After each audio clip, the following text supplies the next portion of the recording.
Most stories within a specific genre revolve around the same dramatic question. In romance, this question usually is, will they or won't they? However, since most viewers know the ending, how do you keep the middle part interesting? Especially if you have not only 90 minutes, but up to 14 hours to fill. One way of solving this problem is to have them do it, but only in a way that does not fundamentally change the relationship status quo. Yeah. Ever wondered why there are so many amnesia kisses in romance? Because they literally allow the narrative to eat its dramatic cake and still have it. That is, enough to keep you craving. Alas, there are only so many times you can pull that trick. Plus, we're here for the love after all, so why not just live it halfway through? Yet, the action still has to rise. In this case, it is neat to have some extramarital conflict at hand. Let's look at this first, because boy oh boy, do these shows throw conflict at you to keep you interested after the deed is done. We already know the dramatic question that dangles over KinnPorsches' head. And the antagonist sure does his job. He drives Kinn into Porsche's territory, and it is the main justification for hiring Porsche. While Porsche is adjusting, in episode 2, it takes a bit of a backseat. But we do get a surprise attack by a ninja lady that lets Porsche shine as a bodyguard for the first time. In episode 3, after Porsche took the bullet for Kinn, he adds yet another foe. Because if the guy who wanted to kill Kinn was able to use the debtor to do so, he must know Kinn's schedule. The plot thickens further when we find out that Kim, Kinn's younger brother, seems to have been on the main baddie's track much longer than anyone else. And he seems to think that Porsche and his little brother play a part in the conspiracy. The conflict goes back into simmering mode when Kinn and Porsche pick up the pieces after their first hookup, with Kinn wondering how to smooth things out and Porsche if Vegas might be the better catch. But it comes back when we need some forced proximity. And as our leads are finally bonding, it waits in the wings, politely, just to return with full force to ensure the heroic sacrifice that propels our lovers into the safe haven of partnership. And with that being settled, the non-romantic conflict finally comes to the fore. We hear that now that Kinn is off the streets recovering, other gangs are rebelling, and it must be Dawn from scene 1 who's pulling the strings. Why him specific? So they infiltrate a casino that they knew would be attacked by the rivaling gangs to catch someone? Well, they do catch someone, but don't worry about it. The important thing is, Vegas saves the day. Plus, the minion was Don's after all, so they hatch a plan to lure him out, and Vegas is allowed to take the lead. And Porsche. They kidnap one of Don's drug dealers and use the truck as a Trojan horse to face Don. Why all of these shenanigans when Kinn just met him without much effort in episode 1? They kill Don, and that is that. But hey, remember Kim? He was suspicious of the fact that a random barfly like Porsche would be recruited to be Kinn's bodyguard and wonders if Porsche's parents, who were killed in a car crash, allegedly, might play a role in that, adding yet another pressing question to the mix. Meanwhile, in the same episode, Porsche and Kinn are, well, fluffing around, but then Porsche begins to see a man following him. Could it be the ghost of Tawan, Kinn's ex-lover, whose betrayal and subsequent death made Kinn into the tsundere he is today? Yes and no? Tawan is back and he is not dead? He has an offer though. He will trade evidence about the mole for protection because someone tries to kill him. Kinn believes the man who betrayed him way back when, and chooses to go get the USB stick, only the two of them. However, jealous Porsche bugged them, and when Kinn finds out, he imprisons him. But no worries, Vegas to the rescue. He just strolls in and offers to help Porsche prove his innocence, since now everyone thinks he is the mole. But oh no, Porsche's brother gets kidnapped. Vegas then tells Porsche that the Yakuza are behind everything and where he can find his sibling. It's a trap! But oh no, now Tawan has run away, and he awaits Porsche with his little brother in cuffs. Meanwhile, Kinn has sent Pete to Vegas' place to find out who the mole was, suspecting that not the Yakuza, but the minor family was behind it all. And there, we finally meet him. It's Ken! No. You have seen him. He was here in the bag. Oh, shoot. You didn't. Because he was so irrelevant. But hold on. We also find out who wanted to kill Kinn to seize power from the major family. Yeah, he has a proper villain monologue about how he installed the mole and shared all the information about Kinn with the Yakuza and the Italians. And that was him who put Tawan back next to Kinn, promising marriage. And all to lure Porsche into this trap to frame him. Because now that Don is dead, the Yakuza threatened to tell the major family about Vegas' shenanigans. Why? Remember Kim? He drives Vegas away, and now the brothers are safe. But oh no! Guess who is not dead? Again! He helps this guy to finally have some plot significance, buying time for Kinn to arrive, who knew about Tawan's double play all along? But oh no! Guess who has set up a bomb? Great, so now we have dramatic question 1 and 2 answered. Still 4 episodes to go. Now, remember Porsche's uncle who gambled away the money for the house? Guess who made that happen? Porsche listens in and is sad.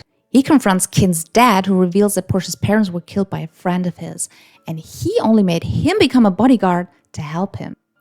But Porsche feels betrayed and does not want to be a bodyguard anymore, and just leaves. But Korn follows him to finally tell him the driver's name. Porsche then wants to take revenge, but stops when he sees that the guy has family. Kinn is proud, and they swear their love for each other. But oh no! Remember Porsche's uncle? He shows up to tell him that he will reveal who really killed Porsche's parents. But he wants money, and he hands him a photo of his parents and Kinn's dad. And remember Vegas? He is technically on the run from everyone, but offers to help find Porsche's uncle. He keeps his promise. Uncle tells us that Porsche's parents were not killed in a car crash, but shot by someone in the family. But before he can reveal the name, back at Kinn's dad, we are being told that Porsche's mom was his foster sister. And when Porsche's dad wanted nothing to do with the family, Kinn's granddad ordered Kinn's and Vegas' dad to kill Porsche's dad. And well, it was Vegas' dad who shot him, and then mom died out of grief. Then this happens.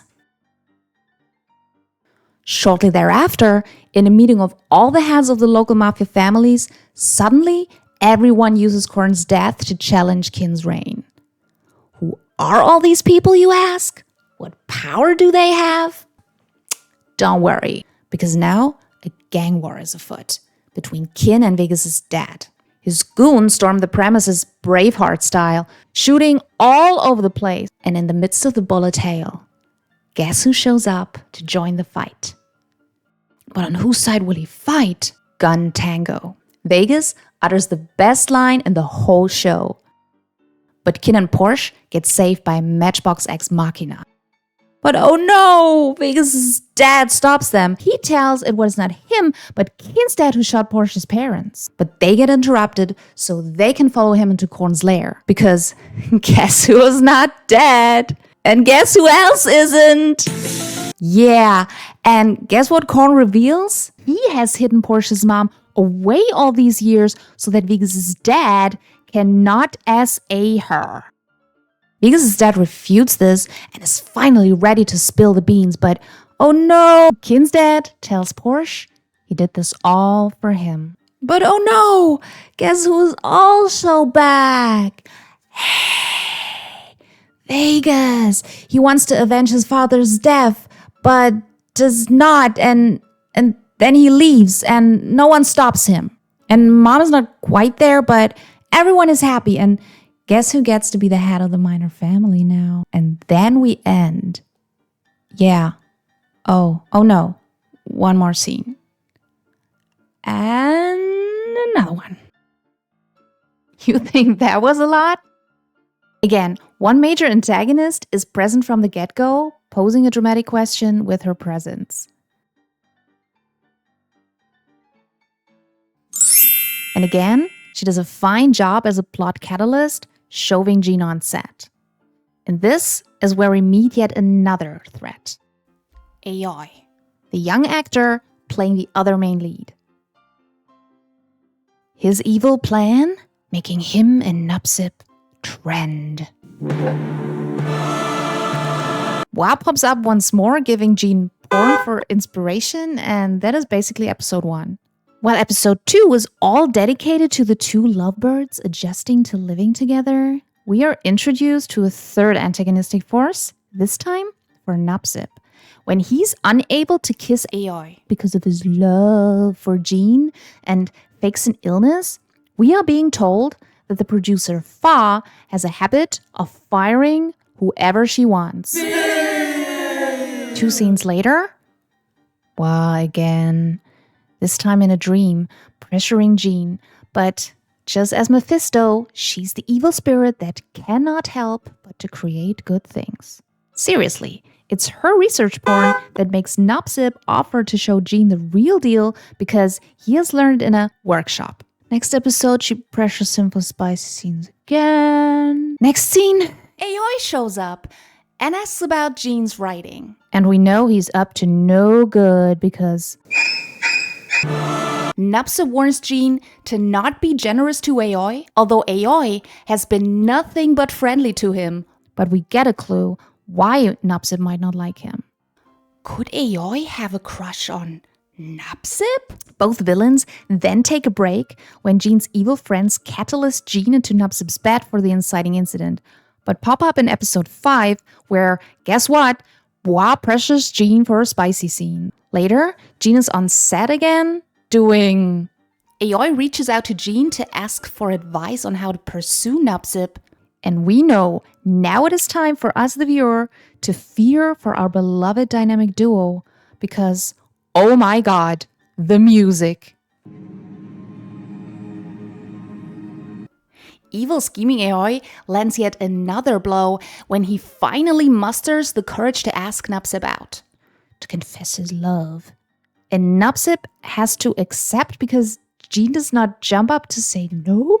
And then Yaoi takes his final strike, when Nupsip, at last, is professional enough to kiss him. And then Jean steps out and he sees Yaoi kiss Nupsip on the cheek for a promotional line. Ooh.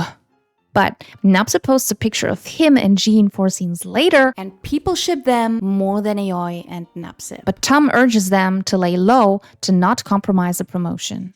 Yeah, put a big pin in that, because we will now meet yet another antagonist amidst the flashbacks of Jean's and Nupsip's childhood romance. Dad does not like it. Episode 8? Well, you know the drill, but then Nupsip's brother shows up and he smells the rat of their love and suggests to inform their parents. Put a bit in that one too, because we're now on a promotional event. Nupsip and Yaoi have to do fan service, and Jean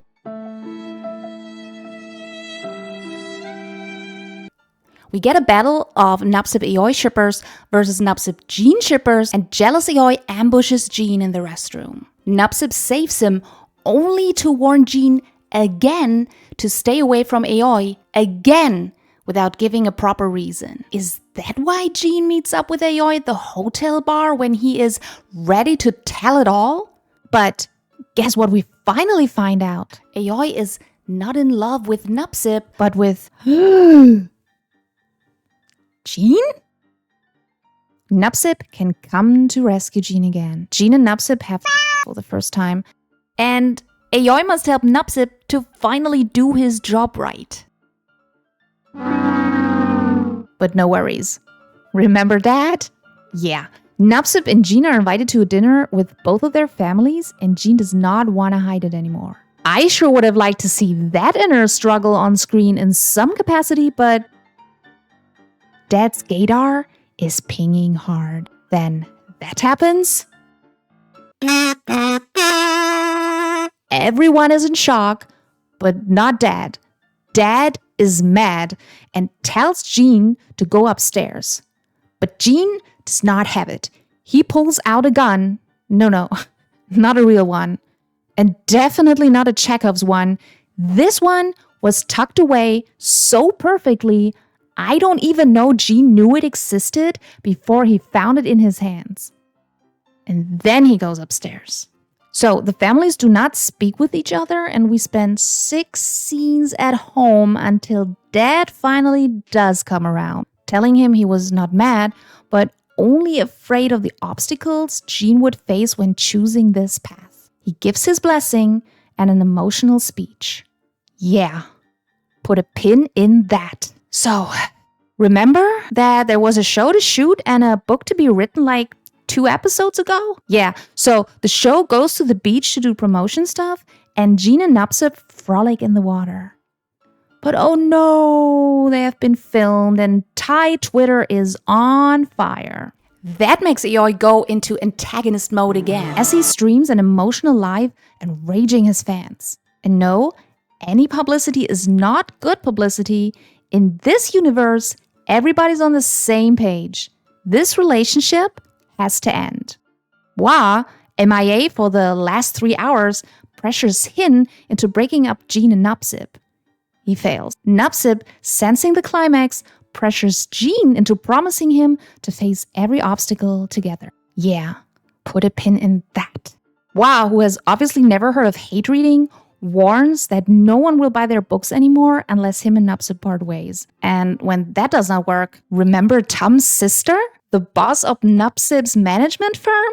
Yeah, me neither. She teams up with Hwa to break the 2 lovers apart because money and product placement. Oh, this is getting a little overcrowded. I guess we're fine with Dad. Nupsip says no, and it is yaoi of all people who is kinda on his side. Alas, Jean cannot take it anymore.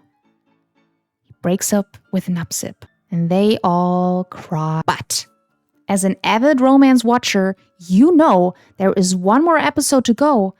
And now look at that press conference that is scheduled to dispel all the rumors about Nupsip and Jean's secret romance with all the players present. Now, this must be the moment when Jean finally takes his dad's advice and sticks to the promise he made to his lover and stands up to confess his love to Nupsip in front of He doesn't. Now, flash forward for 4 months. Why again?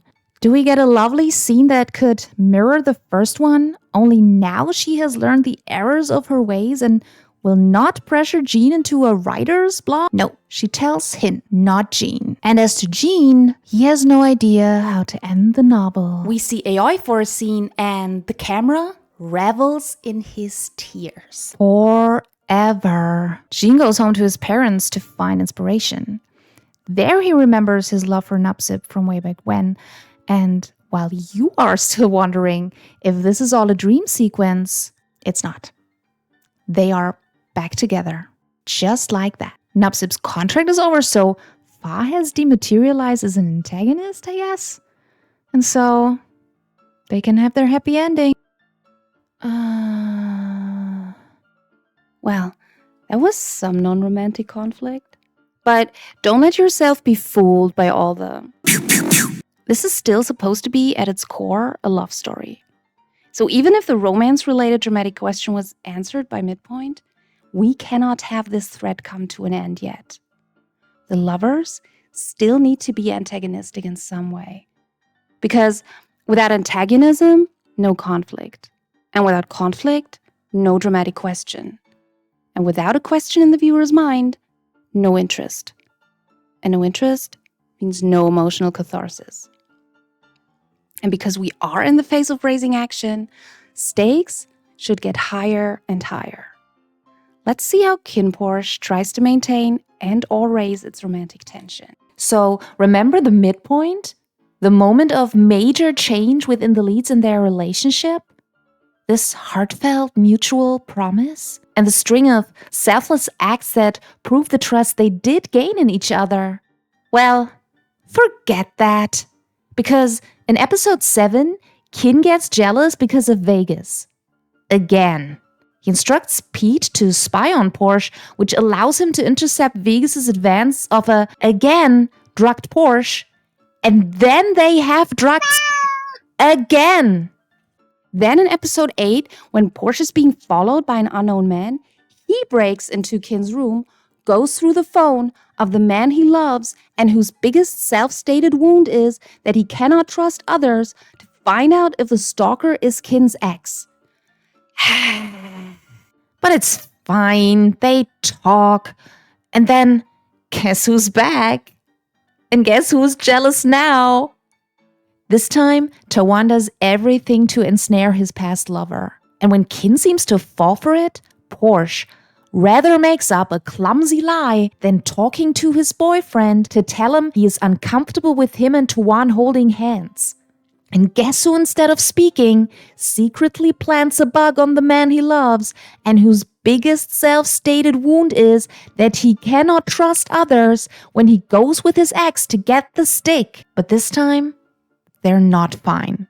Kinn imprisons Porsche, the man he loves and whose biggest grief was to not be free anymore and be used like a tool, and who took not only a bullet for him but gave up his freedom and an arm out of love. But don't worry, when Vegas breaks Porsche out to stop Tawan and his evil plans, Kinn will surely finally team up with the man he loves, fight side by side. Oh no, he lets him leave with Vegas. Probably just to be able to enter last minute and stop Tawan from shooting the man he loved to run from an explosion. Porsche's mad that he didn't tell him and used him as a tool. How do they solve this? Angry kissing and makeups. Guess who's jealous at Kinn's new bodyguard?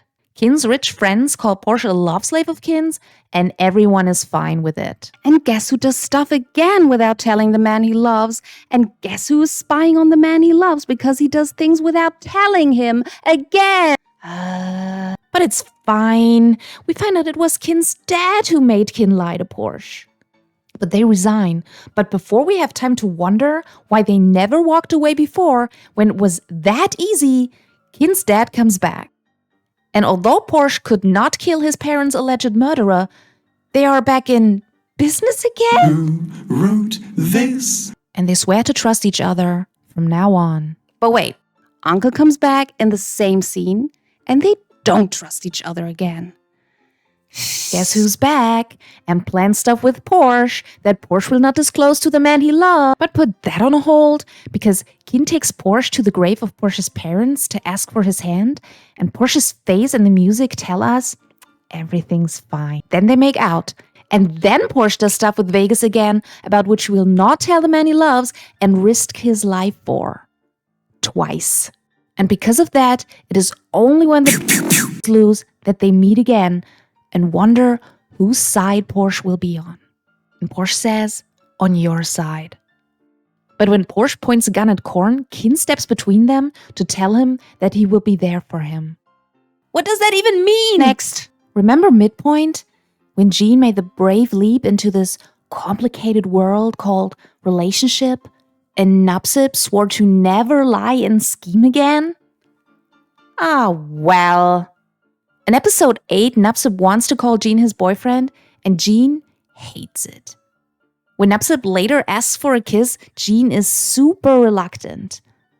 The next day, Jean tells him to move out of the condo to start over and give everyone space. Guess who threatens not to leave and has to be pressured into giving back the key? But don't worry, Jean's face tells us it's cute. And when they talk the same night, the first time is equals, no lies between them. What do you think they talk about? Would Jean show his feelings for the first time? Does Nupsip share a deep-seated fear he never dared to... Nope. Nupsip asks if Jean has eaten, and Jean wants to see his new apartment, and Nupsip does not show it. Because guess who bought the condo right next to Jean's? But it's cute. Nupsip is allowed to kiss Jean on the cheek. However, the same day, Jean makes it clear he does not want to be taken care of and that they're not dating. Then, finally meaningful conflict. Oh no. He's fine. But wait, at dinner, Nupsip insists on peeling the shrimps for Jean, who said earlier that he does not like this kind of stuff. So Jean insists that Nupsip peels a shrimp for his brother as well. Trust me, it's cute. Guess who enters the condo without being invited after promising to never do the exact same thing? Jean is afraid of his parents knowing they are a thing. Nupsip tells him he will wait until Jean is ready, and Jean pulls his hands out of Nupsip's as if he touched a snail. Jean is jealous at Aoi. Oh, no. Aoi is jealous at Jean. Nupsip comes to the rescue, but will not tell why Jean should stay away from him. Why? Nupsip interrupts Aoi's kissing attack on Jean, who never had any qualms with rejecting Nupsip, and drinks the drink Aoi ordered for Jean. At home, Nupsip scolds Jean for making him worry and makes Jean promise that none of them goes anywhere without telling the other. But don't get spooked out by that. It is time for a major tonal shift. Remember the drink? Jean gets word from Aoi that it was spiked with Viagra. And Jean freaks out. Unfortunately, I cannot use the real music, but let me give you an impression of the sonic landscape of their first scene.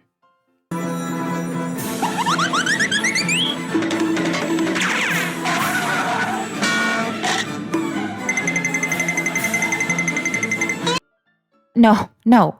Jean likes it. Nupsip tells him he does not have to force himself to do it, but Jean is like, it's fine. And then we get this line out the DubCon handbook. Yeah, it's, well. And the next morning, Jean, who seems super uneasy all of a sudden, wants to leave. But Nupsip does not let him and orders him to go back to sleep. And is it just me or does this sound like a threat? Nupsip carries Jean to the bathroom, although Jean clearly does not like it, and then says, thanks for yesterday, because it must have hurt. And Jean makes that face. And Jean does not want to kiss because of morning breath. But guess who just pretended to have Viagra in his system, although he promised to never lie again and do things under false pretenses? And, is it just me, or does he look overly gleeful in the face of Jean's discomfort? Later, Jean is afraid of Nupsip getting bored with him, but Nupsip says he isn't. Mom rings. At the family dinner, Nupsip says he can wait with the coming out, and after they part to sleep in their respective childhood bedroom to await the verdict of the families, he says that he will be with Jean either way. And Jean? And then they are united again. And Jean is back to being his old grumpy self. Oh, shut up, Jean. He already told you. We watched the first episode and look how joyful they are. Nupsip appears and Jean looks annoyed. Jean shaking off Nupsip's hand. Jean startling when Nupsip appears, looking annoyed. Oh look, Jean fell into the pool. Nupsip carries him. Nupsip tells Jean that he can play with a stuffed dragon Jean liked as a child, but only if he does not pay more attention to it than to Nupsip, and looks menacing and totally at a loss when Jean leaves to do something else, as if he stops existing until Jean comes back. It's so cute. Jean knows Thailand ships him and Nupsip and is okay with it, but the lovers? They don't talk about it. Nupsip, smelling the rat that is Jean's feeble love, asks Jean to promise him to not leave him when shit hits the fan. Next scene, Jean leaves Nupsip when shit hits the fan. Because reasons. Nupsip says, you are a pushover. Yeah, Nupsip, this is how you got him. Jean dreams of Nupsip, but it is not a dream. It must be real because Jean is looking annoyed. Jean is his brand of cute. Nupsip forces Jean into promising him to not leave him again. Yeah, we all know how that went the last time. Jean is repulsed, and Nupsip has to put Jean's hand on his own face to finally get a caress. I ship it. They reminisce about a scene that I sure would have liked to see played out on screen, and Nupsip says he does not want it to end. Well, I do. Okay, sensing a pattern here? Well, yeah, if we are being generous, you could say that the narratives were able to maintain some sense of conflict. I mean, the couples were like bickering constantly, but in no way were the stakes raised in any meaningful way, ramping up the romantic action until its eruption. Instead, we got an endless string of scenes with big declarations of love and trust that were literally undone by the actions of the characters in the very next scene. Never a moment of culmination or any meaningful, lasting change. I mean, kudos for portraying how shitty relationships look in real life, I guess. But for a story that strives for an epic showdown?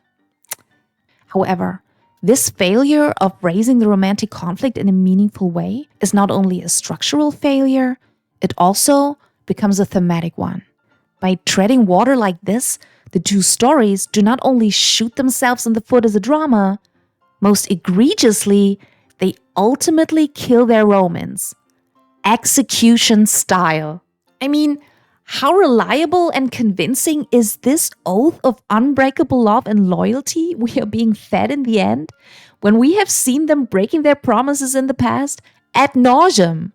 How can I not expect Kinn and Porsche just to go online to each other and stabbing each other in the back and being just terribly unprofessional leaders when I have not seen them for once being a good team? Plus, what are these stories supposed to tell me about love anyway?